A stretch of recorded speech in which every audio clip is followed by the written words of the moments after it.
Hey coders, let's solve LeetCode 300 longest increasing subsequence using dynamic programming और DP का हर problem हम पहले recursion से सॉल्व करेंगे, देन उसको मेमोराइज करेंगे, देन उसको टेबुलर वे से करेंगे. That's the best way to understand DP. So before that, we understand what is sequence or subset. Subset and sequence are the same thing. Subsequence. तो recursion में हमने बहुत बार सबसेट के प्रॉब्लम कर रखे हैं. तो what is a subset? So basically अगर आपके पास एक एरे है 2 5 6 9, आप हर नंबर पे या तो किसी नंबर को पिक करो, इसको पिक करो, इसको मत पिक करो, इसको पिक करो, इसको पिक करो. तो जितने नंबर को आपने पिक किया, that will represent a subsequent, isn't it? और सबसेट, ये दो चीज होता कई बार कर रखा हमने.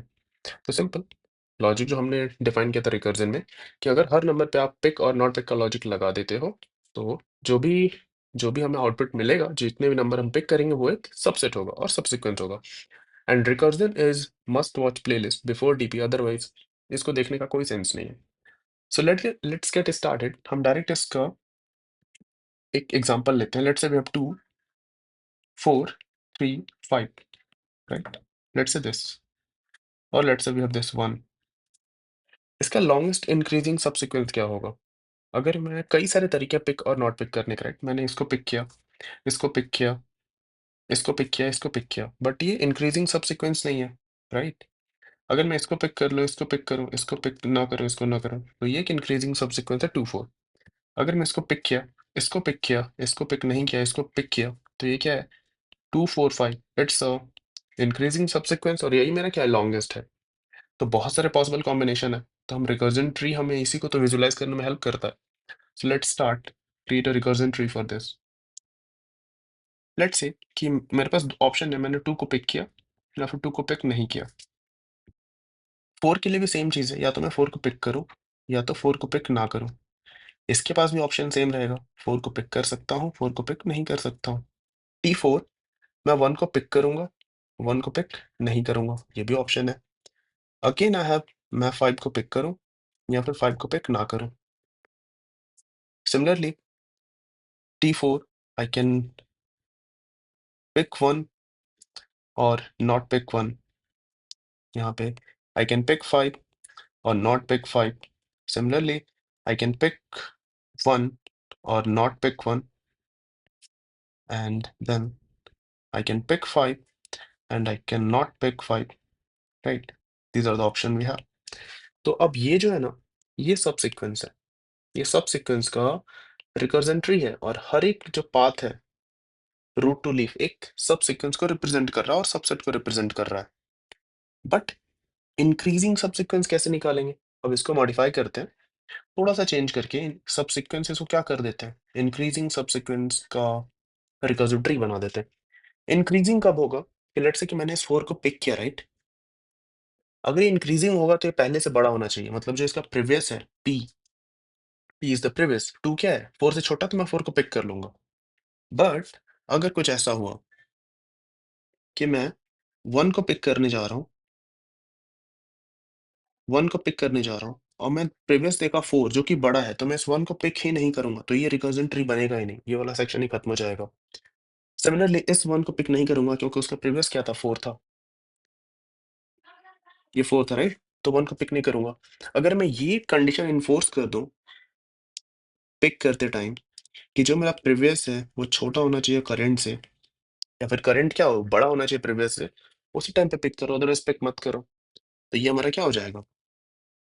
ये जो ट्री बनेगा, वो इंक्रीजिंग सब सीक्वेंस का ट्री बनेगा. हर एक पाथ जो रूट से लीफ तक होगा, वो एक इंक्रीजिंग सब सीक्वेंस होगा. लॉन्गेस्ट कैसे निकालेंगे? लॉन्गेस्ट मीन्स क्या? हर पाथ में जाओ, देखो मैक्सिमम कौन सा वो पाथ है जिसमें सबसे ज्यादा बार नंबर पिक हो रखे हैं, दैट इज आवर आंसर. अगर आप ये देखो, T2 यहाँ पिक हुआ, T4 यहाँ पिक हुआ, T5 यहाँ पिक हुआ. तो ये जो पाथ है ना, यही हमारा क्या है? लॉन्गेस्ट इंक्रीजिंग सब सीक्वेंस. क्योंकि और हर एक पाथ, आप कोई भी पाथ उठा के देख लो, कोई भी पाथ उठा के देख लो, आपको कोई भी ऐसा पाथ नहीं मिलेगा जिसमें 3 से ज्यादा नंबर पिक हो रखे हो. तो अब ये जो काउंट है, कितनी बार पिक हुआ है? 1 2 3. ये जो 3 है ना, यहां से निकलना चाहिए, इस रूट से बाहर आना चाहिए रिकर्जन के. और हमने पता नहीं कितनी बार ऐसे प्रॉब्लम कर रखे हैं. तो बस आपको ये सोचना है कि अब मैं क्या लॉजिक होगा, क्या होना चाहिए कि ये 3 जो नंबर है, ये रूट से बाहर निकले। और अगर आपने इसको करने का बेस्ट तरीका क्या है? पहले तो आप शांति से बैठ के सोचो कि कैसे करोगे। और अगर आपने रिकर्जन प्लेलिस्ट कर रखा है ना, तो बहुत हेल्प हो जाएगा ये करने में, बहुत डिफिकल्ट नहीं होगा। तो सबका अपना अप्रोच है, take a break and think मैं कैसे करूँगा? कि सी अगर मेरा लीफ नोड है, अगर मैंने पिक किया तो मैं वहाँ से 1 रिटर्न कर दूँगा, पिक नहीं किया है तो 0 रिटर्न कर दूँगा। और नॉन लीफ से बोलूँगा कि देखो, तुम लेफ्ट राइट से जो भी आ रहा है उसका मैक्स रिटर्न कर दो मुझे। ये क्या रिटर्न करेगा? मैक्स ऑफ लेफ्ट राइट, इसका मतलब 1 रिटर्न करेगा। और ये 4 क्या रिटर्न करेगा? ये रिटर्न करेगा मैक्स ऑफ लेफ्ट राइट। सिर्फ max of left right return नहीं करेगा।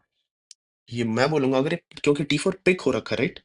तो ये भी तो हमें ऐड करना है। ये भी तो एक नोड है जो पिक हो रखा है। तो लेफ्ट से तो जो है max left right that is fine, मैं इसमें 1 प्लस करके रिटर्न कर दूँगा। तो ये क्या रिटर्न करेगा? 2। सिमिलरली ये वाला 2 क्या रिटर्न करेगा? Max of left right, max of left right और 1 प्लस क्योंकि ये पिक हो रखा है। इस T2 को भी तो पिक करना है। तो लेफ्ट से 2 आएगा, राइट से जो भी आएगा, मैक्सिमम हमारा ये 2 हो जाएगा और ये 3 रिटर्न करेगा। तो इसकी और ये क्या रिटर्न करेगा? इधर से आएगा लेफ्ट से left max of left right. तो लेफ्ट से क्या आ रखा है? 3, राइट से जो भी आएगा वो उससे छोटा ही होगा। तो दैट विल बी 3 आंसर। इस तरीके से कर सकते हैं। Simple logic. सिंपली क्या किया मैंने, जो सबसेट का कोड था हमारा उसी को थोड़ा-सा मॉडिफाई कर दिया। उसको वॉइड की जगह इंटीजर कर दिया and just a simple logic कि अगर लीफ है तो लीफ पे पिक हो रखा है तो 1 रिटर्न करो, अदरवाइज़ 0 रिटर्न करा दो। और जो नॉन लीफ नोड है, उनमें नॉन लीफ नोड पे अगर हूँ मैं, अगर वो पिक हो रखा है तो 1 plus max of LR, otherwise just max of LR. क्योंकि अगर ये देखो, यहाँ पे अगर पिक नहीं हुआ है, राइट? तो यहाँ से जो भी मैक्सिमम पाथ सब सीक्वेंस बनेगा, सेम आंसर यहाँ से भी होगा, isn't it? Simple, finish. And एक बार अगर रिकर्सिज्म कर लेते हैं, तो इसको हम मेमोराइज़ कर लेंगे। And that is even a simplest thing to memorize a recursive solution. So let's implement this. It is available here. We are solving this problem in order. So go to DP, basics, and longest increasing subsequence. This simple recursion method लिखते हैं। int होगा method int I और हमको एक previous index भी रखना पड़ेगा ये देखने के लिए कि हाँ previous नंबर मेरा छोटा था कि बड़ा था। एंड वेक्टर जो मेरा इनपुट है वो तो चाहिए ही होगा nums। और ये इम्प्लीमेंटेशन सबका अपना अलग-अलग हो सकता है। दिस इज़ माय वे कि अगर मेरा आई जो है n चला गया nums डॉट साइज़, मतलब सारे नंबर पे पिक नॉट पिक का लॉजिक मैं लगा चुका हूँ, तो मैं सिंपली 0 रिटर्न करूँगा, राइट? एंड अब क्या होगा, या तो मैं पिक करूँगा तो नॉट पिक करूँगा, नॉट पिक, ठीक है, पहले पिक ही कर लेते हैं। पिक हमारा लेफ्ट था, राइट? तो मैं एक लेफ्ट वेरिएबल बना लेता हूँ और यहाँ पे पिक का लॉजिक थोड़ा-सा चेंज करेंगे कि इफ जो मेरा नम्स ऑफ आई है, अगर ये बड़ा है नम्स ऑफ पी के, तभी आप पिक करो, अदरवाइज पिक मत करो। That is L will be equal to क्या हो जाएगा? 1 प्लस फंक्शन, ये 1 क्यों आ रहा है? क्योंकि हमने उस नंबर को पिक कर रखा है, आई प्लस 1 आई नम्स। और हमारा प्रीवियस चेंज हो जाएगा क्योंकि मैंने करेंट को पिक कर लिया, तो अगली बार जब रिकर्जन कॉल होगा तो जो मेरा नेक्स्ट नंबर होगा उसके लिए मेरा करंट ही क्या होगा? प्रीवियस इंडेक्स होगा। और अगर मैं नॉट पिक करूं, if I do not pick simply क्या हो जाएगा? राइट हमारा नॉट पिक था जो हमने ट्री बनाया था, R will be function I plus one and इसके लिए प्रीवियस प्रीवियस ही रहेगा क्योंकि कोई चेंजेस नहीं हुए हैं नम्स। और at the end what will return max of L and R. The problem is solved. And initially previous तो हमें पता नहीं है, जब आई हमारा जीरो तो उस टाइम पे प्रीवियस क्या होगा we don't know. Will just return function function I zero, previous को नेगेटिव वन भेज कर देते हैं नम्स, दैट्स ऑल। बट अब एक केस हैंडल करना पड़ेगा क्योंकि ये अगर p नेगेटिव वन हो गया तो ये ब्रेक कर सकता है। तो आई जस्ट मेक श्योर कि अगर p is equal to negative one है, sorry not this, if p is equal to negative one और दिस, अगर p नेगेटिव वन है तो आप पिक कर लो क्योंकि वो पहला नंबर होगा, right? That's all, the problem is solved. Let's try to run. Compilation error क्या बोल रहा है ये? नम नहीं, इट इज नम्स, नम।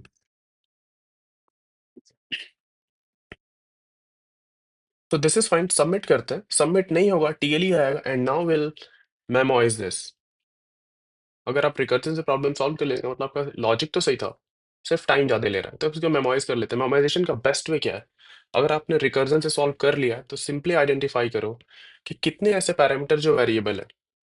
यहाँ पे आई वेरिएबल है, आई बदल रहा है और पी बदल रहा है। और आई कहाँ से कहाँ तक वेरी कर सकता है? 0 से n। पी कहाँ से कहाँ तक वेरी कर सकता है? -1 to n। तो n क्रॉस n का एक मैट्रिक्स बना लेंगे। अगर सिर्फ और सिर्फ एक ही वेरिएबल होता पैरामीटर, तो सिंगल एरे से ही हो जाता, मैट्रिक्स बनाना नहीं पड़ता। और नेम देते हैं इसको डीपी। इट जस्ट आप कोई भी नेम दे दो, डीपी नेम दे देते हैं जस्ट, क्योंकि हम डायनेमिक प्रोग्रामिंग सॉल्व कर रहे हैं। That is 1 plus n size and vector int 1 plus n, सबको नेगेटिव 1 से इनिशियलाइज कर देते हैं। What is n here?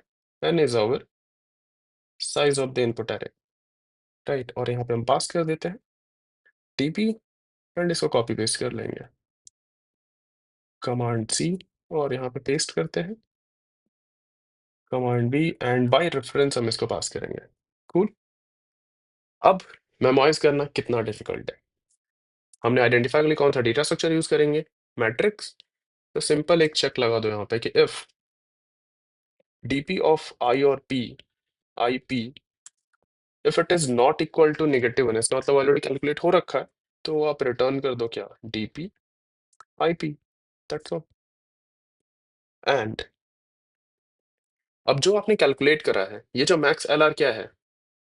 Index आई के लिए आपने सॉल्व करा है, आई पी के लिए, तो इसको स्टोर कर लेंगे। बट पी अगर हमारा नेगेटिव हो गया तो फिर से प्रॉब्लम आ सकता है। तो इफ अगर पी नॉट इक्वल टू -1 है ना, सिर्फ तभी आप इसको स्टोर करो, otherwise do not store max of L and are.